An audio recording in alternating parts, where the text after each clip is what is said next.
राम राम। अभ्यास से ज्ञान को श्रेष्ठ बताया गया है।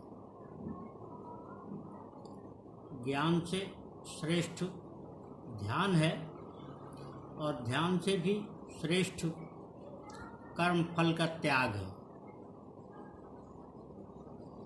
अच्छा वक्ता कोई भी बन सकता है, लेकिन वास्तव में अच्छा वक्ता वह है जिसके कर्म और गुण सराहनीय हों। यह सृष्टि के प्रारंभ से ही होता आया है।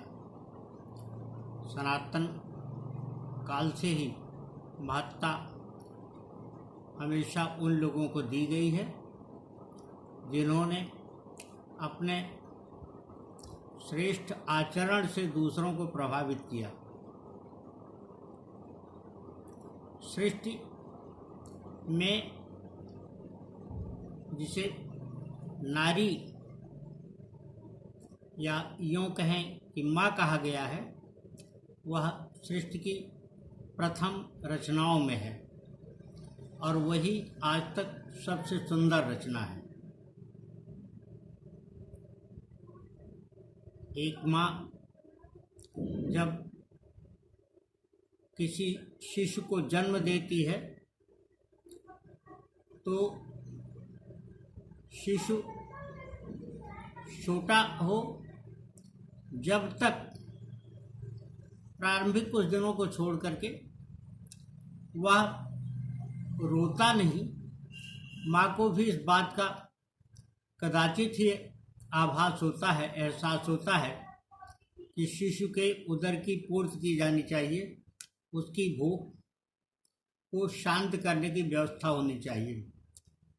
शिशु जब तक रोता नहीं, माँ को यही एहसास होता है कि शिशु का पेट भरा हुआ है और वह अपने काम में मस्त रहती है।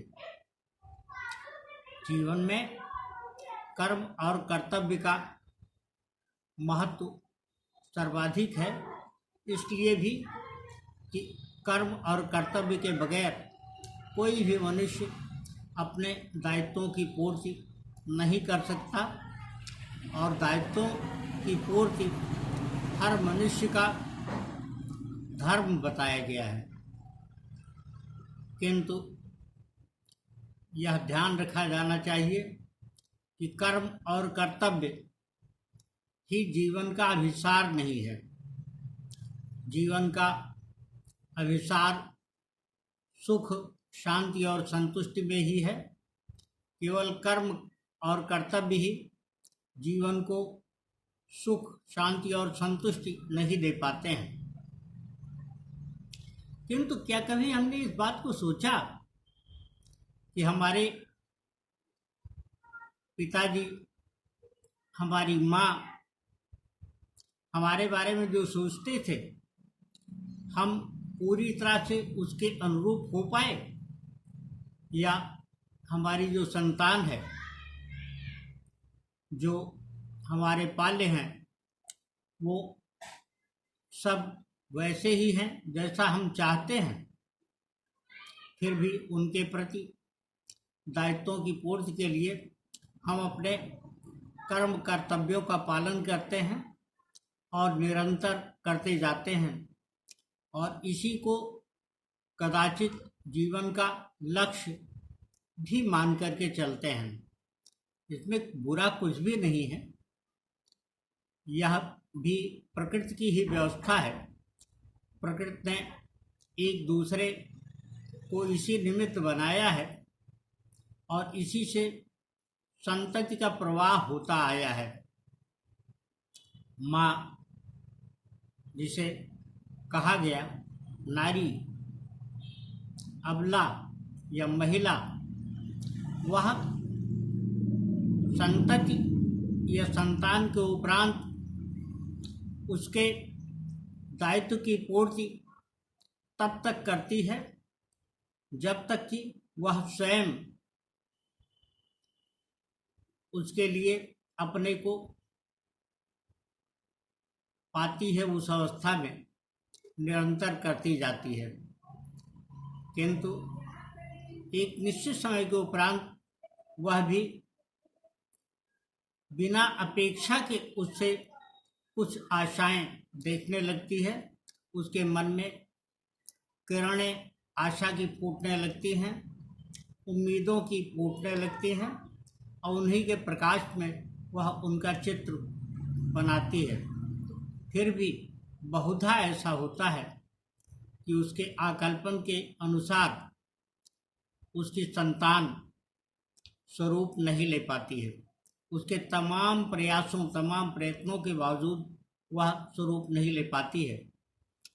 न केवल दुनिया में, बल्कि हमने अपने भारत भू पर भी देखा कि सर्वोच्च पद पर रहने वाले व्यक्ति की भी मृत्यु जिन स्थितियों में हुई, उसके जीवन का समापन जिस प्रकार हुआ, वह बहुत कष्टकारी रहा। किसी बड़े से बड़े पद पर बैठा कोई व्यक्ति भी अपनी संतान को वह बना दे, ऐसा संभव नहीं हो पाया।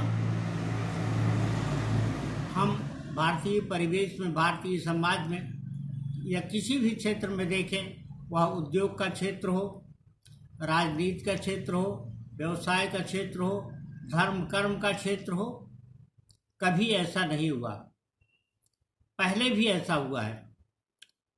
कंस जैसा क्रूर पुत्र महाराज उग्रसेन का था, और हिरण्यकश्यप जैसे असुर महाबली राक्षस के यहाँ प्रहलाद ने जन्म लिया। दस्यु कार्य में निवृत्त न होने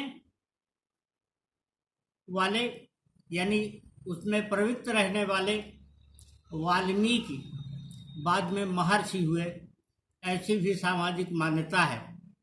अनेक धर्मशास्त्रों में इस बात का उल्लेख है। यह सब कहने का अभिप्राय सिर्फ यह है कि हम अपनी चाहतों को उतना ही आकार दें जिनके लिए हमें अतिरिक्त सामंजस्य या समन्वय बनाने की आवश्यकता न हो। हम चाहतों को अधिक विस्तार दे करके सुख, शांति और संतुष्टि हासिल नहीं कर सकते हैं। सुख, शांति और संतुष्टि हासिल करने के लिए आवश्यक है कि हम जीवन के उद्देश्य को समझें और इसको न केवल उद्देश्यपरक बनाएं, बल्कि उसके प्रकाश में इसे उपयोगी और सार्थक भी बनाएं। इसकी सार्थकता तब है जब आत्मा के साथ, आत्मा की रोशनी में, आत्म प्रकाश में, आत्मा की ज्योति में, आत्मा के ज्ञान में हम सहकारिता कर सके, सहकार कर सके, उससे निरंतर अपने सरोकार को जोड़े रख सके। तभी हमारे मन और सोच से उत्पन्न कोई ज्ञान हमें वह दे सकेगा जिसके लिए जीवन का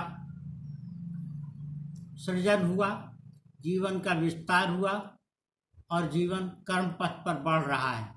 लेकिन अनावश्यक संग्रह की प्रवृत्तियों से बचें, अपितु कर्म कर्तव्य से जो कुछ भी हासिल हो उसका एक निश्चित भाग अपने दायित्व की पूर्ति में तो लगाएं, किंतु उससे अधिक जो कुछ भी हो वह लोक कल्याण के लिए व्यय करें और उसी में लगे रहें। सुख, शांति, संतुष्टि का इससे उन्नत कोई आधार नहीं हो सकता है।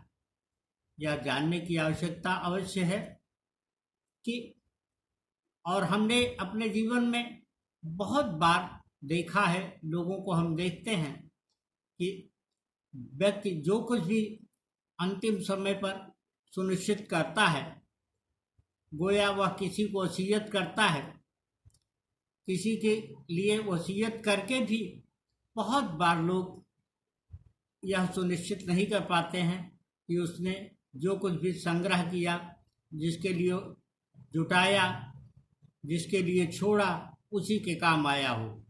इसलिए हमें त्याग के महत्व को समझना चाहिए और जीवन में उतना ही धारण करने की वृत्ति होनी चाहिए जितना हमारे लिए न्यूनतम आवश्यक हो, या इसलिए भी कि अधिकतम की सीमा नहीं है। हम जितने अधिक की आकांक्षा करते जाएंगे, अशांति मन में उतनी ही गहरी होती जाएगी।